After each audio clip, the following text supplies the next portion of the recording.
Noni FS kembali membacakan tweet dari tim cerita Ama @desi Prayogo.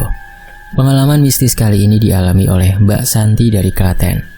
Masih pada ingat Mbak Santi kan? Ya, Mbak Santi banyak sekali menyumbang cerita di akun cerita Ama. Kali ini Mbak Santi ingin membagikan pengalamannya saat dia menjadi perawat di Jakarta. Mungkin nanti akan ada dua kubu yang beranggapan berbeda tentang cerita dari Mbak Santi. Tim cerita Ama berharap jadilah penyimak yang baik dengan menyertakan komentar-komentar yang baik juga. Dan sebelum saya memulai cerita ini, saya mau berdoa dulu. A'udzu bikalimatillahi taala. Bismillahirrahmanirrahim. Wa huwa samiul alim. Allahumma shalli ala sayyidina Muhammad sallallahu alaihi wasallam. Ini dia selengkapnya.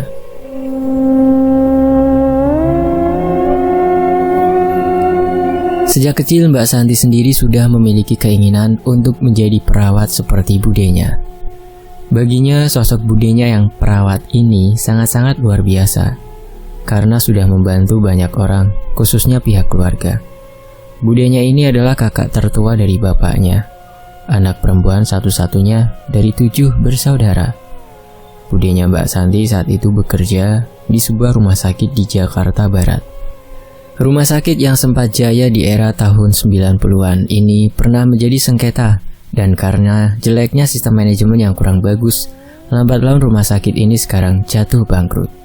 Belum lagi banyaknya pesaing rumah sakit lain yang jauh lebih bergengsi dan masih baru.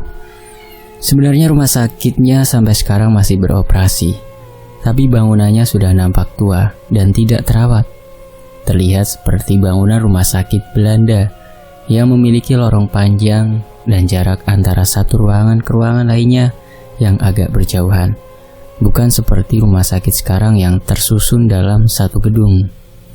Oh ya, aku tahu, mungkin modelannya kayak rumah sakit Dr. Sutomo Surabaya ya, yang ada di Surabaya itu ya. Buat teman-teman yang pernah masuk di rumah sakit ini pasti paham yang dimaksud Mbak Santi. Dan sebelum kita masuk lebih dalam lagi dalam cerita ini, Mbak Santi ini mau kasih tahu dulu ya, kalau dalam cerita ini tuh beliau membagikan kisah yang random. Ya intinya semua pengalaman horor ini terjadi selama beliau di asrama dan tempat kerjanya. Pengalaman ini juga bukan hanya dialami oleh dia aja, tapi juga sama semua penghuni asrama yang lain ataupun teman-temannya. Setelah lulus sekolah, Mbak Santi minta untuk melanjutkan ke jenjang perkuliahan dan dia minta untuk kuliah di Jakarta. Semua prosesnya Mbak Santi dibantu oleh budenya yang kebetulan waktu itu pernah menjadi kepala perawat di rumah sakit tersebut dan kenal dengan semua dosennya. Contohnya itu kayak Hang Tuah, ya Universitas Hang Tuah. Paham kan yang di Surabaya? Mbak Santi pun akhirnya bisa masuk ke Akper. Meski begitu, dia tetap mengikuti seleksi. Entah hanya sebatas formalitas semata atau emang dia lulus dalam tes-tes. Entahlah, yang penting dia lulus dan diterima untuk kuliah di sana. Lalu berangkatlah dia ke Jakarta. Karena Mbak Santi ini tipe orang yang suka sekali bolang. Jadi orang tuanya pun mengizinkan Mbak Santi untuk berangkat sendiri menggunakan transportasi umum. Dia ditemani oleh 2 saudaranya berangkat menggunakan bis jurusan Klaten Jakarta. Lalu turun di Kebonanas. Tapi dari situ masih harus naik angkot lagi jurusan ke BSD 1 jam dari Kebonanas. Dan akhirnya mereka bertiga sampai dengan selamat. Sayangnya kedua saudara Mbak Santi hanya betah 3 hari tidur di rumah budenya. Karena emang budenya dikenal sangat disiplin. Bahkan dari bangun tidur sampai tidur lagi ada jadwalnya. Cerita berlanjut ke momen Mbak Santi yang akan memasuki dunia perkuliahan. Setelah menyiapkan segala keperluan ospek, Mbak Santi langsung diantar menuju asrama yang akan menjadi tempat tinggalnya. Karena jarak dari rumah bude Mbak Santi dan kampusnya itu cukup jauh, sekitar 2 jam perjalanan. Pertama kali Mbak Santi melihat asrama itu, kesan pertama yang dia dapat adalah horor. Seperti bangunan Belanda yang tidak terurus. Cat-catnya banyak yang mengelupas sampai warnanya jadi pucat dan ada beberapa lumut di dinding asrama. Akan tetapi asrama ini terlihat masih sangat kokoh berdiri. Asrama ini terdiri dari 5 lantai. Lantai 1 untuk ruang tamu, ruang TV, kantor ibu asrama, dan gudang. Sedangkan lantai 2 sampai 4 adalah kamar-kamar para mahasiswi, dan lantai 5 itu adalah loteng yang dijadikan untuk menjemur pakaian. Kapasitas bangsal lantai 4 dan 3 berbeda dengan kapasitas di lantai 2. Untuk lantai 3 dan 4 digunakan untuk mahasiswa baru. Kondisi bangsal di lantai 3 dan 4 ini terdiri dari 3 bangsal. Setiap bangsal akan diisi 10 tempat tidur bersusun, atas bawah ya, khas asrama. Jadi setiap bangsal mampu menampung 20 orang. Letak kamar mandi terpisah, begitu pula dengan toilet yang juga terpisah dari kamar mandi. Saya harap teman-teman bisa paham ya. Dan kebetulan angkatan Mbak Santi saat itu hanya berjumlah 23 orang. Jadi angkatannya termasuk Mbak Santi ya, hanya menempati bangsal yang ada di lantai 3 saja. Dan lantai 4 kosong, tidak ada yang menempati sama sekali. Awal-awal Mbak Santi kuliah, masih belum terjadi kejadian yang aneh-aneh. Dia ospek seperti sewajarnya dan menjadi mahasiswi baru seperti biasa. Kuliahnya setiap hari Senin sampai Sabtu. Biasanya setiap hari Sabtu dan Minggu, para mahasiswi yang lain akan pulang ke rumah masing-masing. Tidak dengan Mbak Santi, karena rumah budenya yang di BSD saat itu ditempati keluarga jauhnya yang sudah berkeluarga. Sedangkan budenya sudah pensiun sebagai seorang perawat. Lalu saat itu bekerja sebagai ibu asrama di salah satu rumah sakit yang ada di Tangerang. Maka dari itu, Mbak Santi sampai sering tidur sendiri di lantai 3. Ketika kondisi asrama sedang sepi, paling juga dia ditemani oleh ibu asrama ataupun kakak tingkatnya yang sengaja nggak pulang. Entah yang ada janji atau sekedar main di hari Minggunya. Dan Mbak Santi pun juga pernah pas malam Minggu gitu tidur bareng-bareng sama ibu asrama dan kakak tingkatnya. Kalau asrama sepi ya, dia terpaksa beraniin tidur sendiri. Untuk informasi ya, suasana setiap malam di asrama Mbak Santi ini sangat mencekam. Apalagi pas kondisi asrama sedang sepi.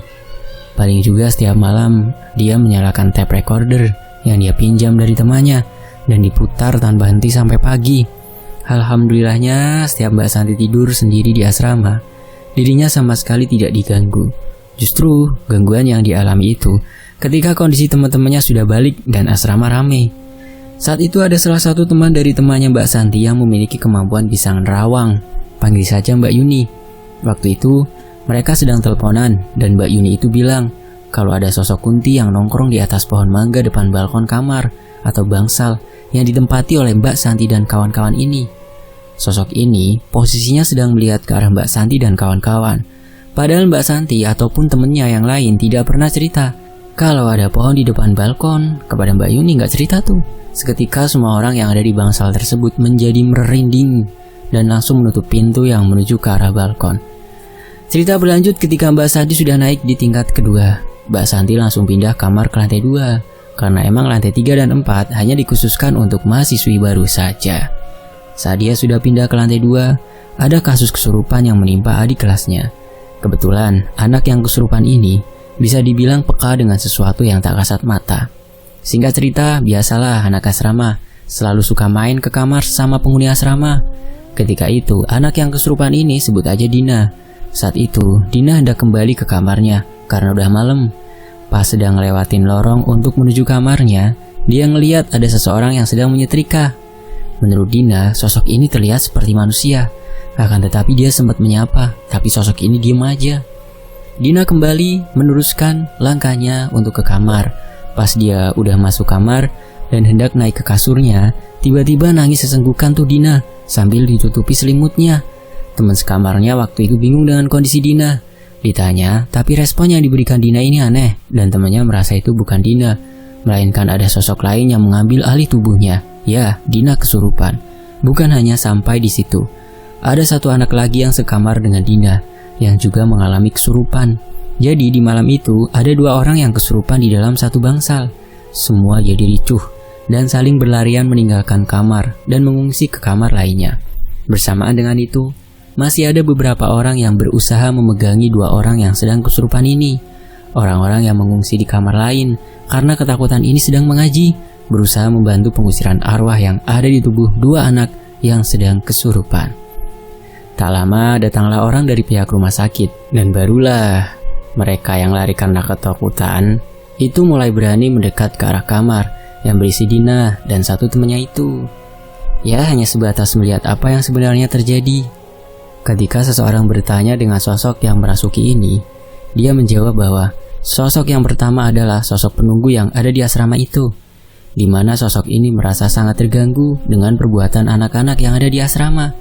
Entah itu dari perbuatan mereka, cara pakaian mereka, tutur kata ataupun perbuatan mereka, dan mereka yang melalaikan ibadahnya.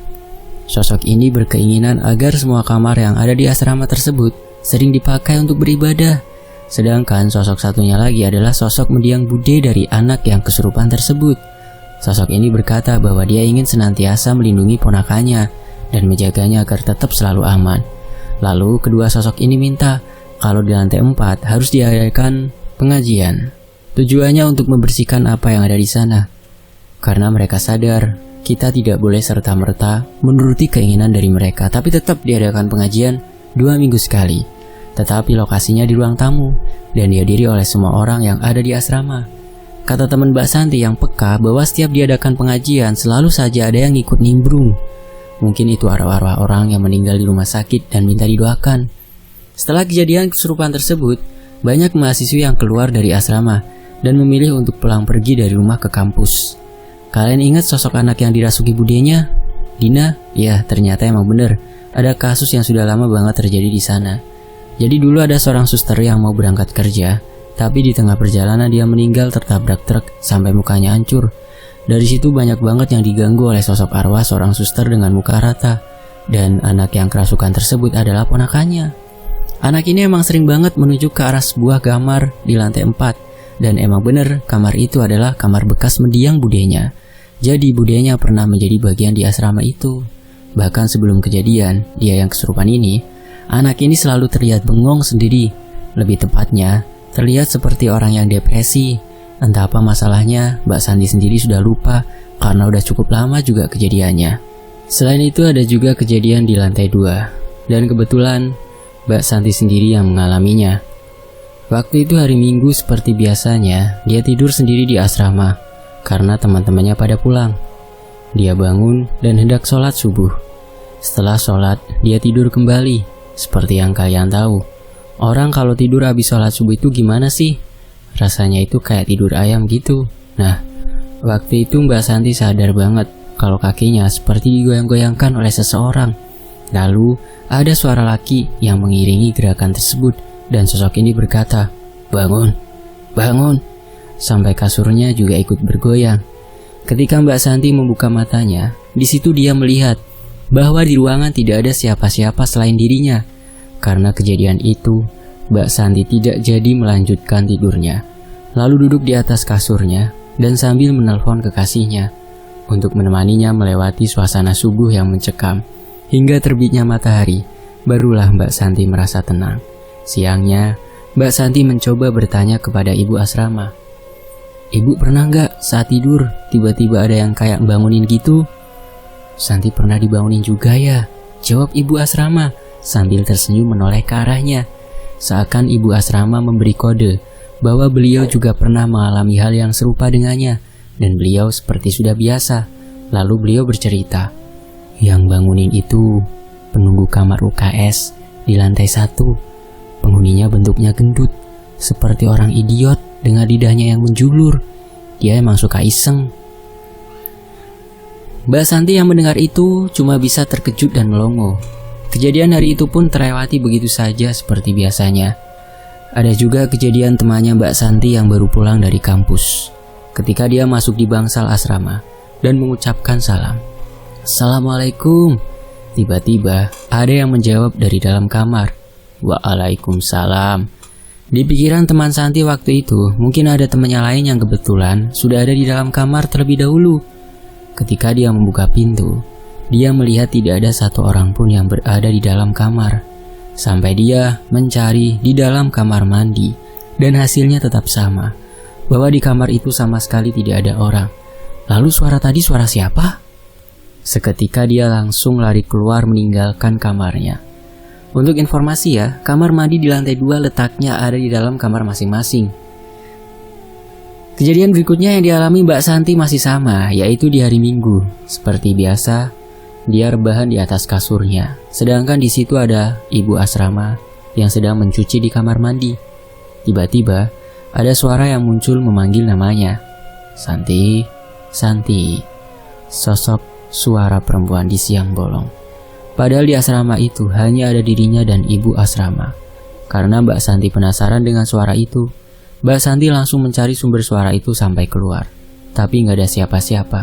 Saat dia naik kembali ke lantai 2, dia berpikir nggak mungkin kalau suara itu dari lantai 3 ataupun lantai 4. Karena di sana sepi, nggak ada orang sama sekali. Makanya dia tidak ada inisiatif untuk mencari sumber suara itu ke atas. Waktu dia balik ke dalam kamar, ibu asrama ini tanya, "Ada yang manggil Santi ya tadi?" Mbak Santi yang mendengar itu lega. Berarti itu bukan halu-haluan dia semata. Karena ibu asrama juga dengar suara tersebut. "Iya bu, tadi ada yang manggil-manggil aku. Tapi pas waktu aku cari kok nggak ada orang sama sekali ya," jawab Mbak Santi dengan penuh keheranan. Ibu asrama lalu menjawab dengan entengnya, "Mungkin mau ajakin Santi main kali." Seketika Mbak Santi terkejut dan langsung balik masuk ke kamarnya kembali.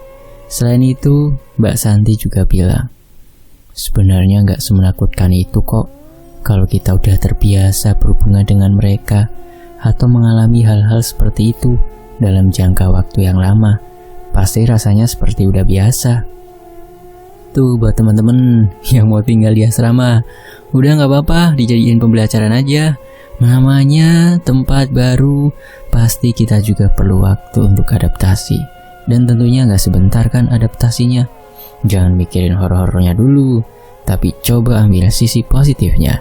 Siapa tahu dari pengalaman tinggal di asrama membuat teman-teman menjadi sosok yang lebih kuat.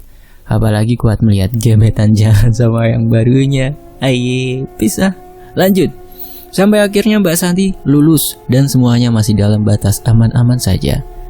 Sempat terdengar kabar bahwa asramanya dulu yang pernah dia tempati mau dirobohkan. Tapi sistem belajar mengajar di kampusnya masih berjalan sampai sekarang. Ceritanya udah sampai situ, Mak? Ya belum. Mari kita masuk ke cerita selanjutnya. Sesudah lulus kuliah, Mbak Santi langsung melanjutkan pekerjaan bareng budenya di Tangerang. Dia masuk asrama lagi. Dan kebetulan ibu asramanya adalah budenya sendiri. Asrama keduanya kali ini juga tidak lepas dari sesuatu yang aneh. Keanehan-keanehan itu masih terjadi di asrama keduanya ini. Tepatnya saat dia libur dan pulang kampung. Mbak Santi ini mendengar kabar bahwa di asrama seperti terjadi sebuah teror sosok tak kasat mata. Banyak sekali penghuni asrama keduanya ini yang merasa diganggu oleh sesuatu. Dan anehnya, yang mengalami gangguan hanya di lantai atas. Jadi, asrama keduanya ini ada 4 lantai, dan lantai yang paling atas itu dijadikan untuk area mencuci dan menjemur. Semua anak di asrama, kalau mau mencuci harus naik ke lantai 4. Karena mereka semua memakai seragam, jadi sering banget ada anak yang mencuci seragamnya untuk dipakai besok. Bahkan, di malam hari pun masih ada yang mencuci baju. Mereka nggak sendirian, pasti ada anak lain yang mau cuci baju di waktu yang bersamaan. Meski begitu, belum tentu mereka semua saling mengenal nama satu sama lain. Tapi familiar dengan wajah-wajah orang yang sering mencuci di atas. Nah, kebetulan malam itu, ada anak yang sedang mencuci di atas. Terus dia ngelihat ada orang tapi wajahnya asing bagi dia. Karena dia tidak pernah melihat orang ini mencuci sebelum-sebelumnya. Lalu dia bertanya nama orang itu sambil sekalian berkenalan. Waktu ditanya, orang ini ngejawab kalau namanya Santi. Lah, anak yang mengajak kenalan ini percaya-percaya aja. Setelah selesai mencuci, dia turun ke bawah dan bercerita ke teman-temannya yang lain kalau dia habis nyuci bareng Santi. Temennya yang ngedengar itu kaget dan sedikit kebingungan. Akhirnya temennya anak ini tanya, "Santi siapa? Soalnya di asrama ini yang namanya Santi cuma ponakannya ibu asrama, dan dia sedang pulang kampung loh." Dari situ seasrama menjadi heboh. Pas Mbak Santi balik lagi ke asrama, semua orang pada cerita ke dia kalau ada sosok yang memakai namanya. Ih, setannya pinter banget yang lawak. Masih lanjut. Ada satu cerita terakhir masih tentang teror yang dialami Mbak Santi. Tapi Terornya ini terjadi ketika sedang bekerja. Jadi ceritanya, Mbak Santi kebetulan sedang mendapat shift malam. Dia tidak bekerja sendiri, melainkan dengan 2 rekan kerjanya yang lain. Mereka bertiga menjaga bangsal di lantai paling atas. Wajar ya, namanya juga manusia. Ya manusia biasa pasti punya rasa kantuk dong. Malam itu Mbak Santi dan teman-temannya berjaga seperti biasa. Tapi saat malam datang, mereka bertiga mulai mengantuk. Karena pekerjaan mereka bertiga sudah selesai, mereka mulai tidur di kursi masing-masing yang ada nurse station. Kalau salah pengucapannya mohon maaf ya. Dengan posisi duduk di kursi dan kepala tiduran di meja. Tapi mereka bertiga tidurnya itu tidur ayam gitu loh, bukan yang pulas-pulas banget. Tiba-tiba ada suara bapak-bapak yang bilang, "Bangun, bangun, bangun." Mbak Santi yang mendengar itu langsung terbangun dan dilihatnya ternyata sudah pukul 4 pagi, waktu subuh. Dia menoleh ke kanan dan ke kiri, ternyata nggak ada siapa-siapa. Yang mendengar suara itu juga bukan hanya dirinya, melainkan kedua temannya juga ikut terbangun karena mendengar suara itu. Kalaupun itu suara Pak Satpam yang suka kontrol, pasti akan terdengar suara lift yang terbuka dan tertutup kembali. Akan tetapi sama sekali tidak ada suara lift. Selain itu, kalau mau masuk ke bangsal juga harus membuka pintu, dan itu juga pasti kedengaran suaranya. Akan tetapi, saat itu sama sekali tidak terdengar suara apa-apa, selain suara bapak-bapak yang menyuruhnya bangun tadi. Wallahu alam sih, percaya nggak percaya namanya juga rumah sakit, pasti ada aja cerita horornya. Seperti kejadian yang pernah aku alami waktu ketemu keriting tuh. Nanti treatnya aku bacain di sini ya, yang judulnya Keriting. Masih dari tim cerita emak. Itu juga nggak ada yang nyangka loh ketemu keriting. Jadi aku percaya aja kalau ada cerita mistis yang berkembang dari rumah sakit. Sebenarnya masih banyak lagi cerita mistis yang dialami Mbak Santi. Tapi ya kebanyakan penampakan-penampakan aja dan lalu menghilang-hilang sendiri. Oke teman-teman, jadi itu sekumpulan cerita dari Mbak Santi ya, dari Klaten, tentang pengalamannya selama menjadi anak asrama hingga bekerja di salah satu rumah sakit. Buat Mbak Santi, terima kasih banyak karena udah mau berbagi ceritanya kepada tim cerita emak. Semoga Mbak Santi dan keluarga selalu diberi kesehatan, perlindungan dari Allah, dan pintu rezekinya lancar terus. Allahumma amin. Terima kasih teman-teman ya. Teman-teman di sini juga semoga selalu sehat, lancar rezeki ya. Pokoknya yang baik-baik lah ya. Sukses terus teman-teman yang nonton di sini nih. Saya pamit. Wassalamualaikum warahmatullahi wabarakatuh. Terima kasih yang udah pada komen juga ya. Insya Allah nanti saya balas satu-satu. Sampai jumpa di kisah lainnya, tetap di Tony FS. Alhamdulillahirrabbilalamin.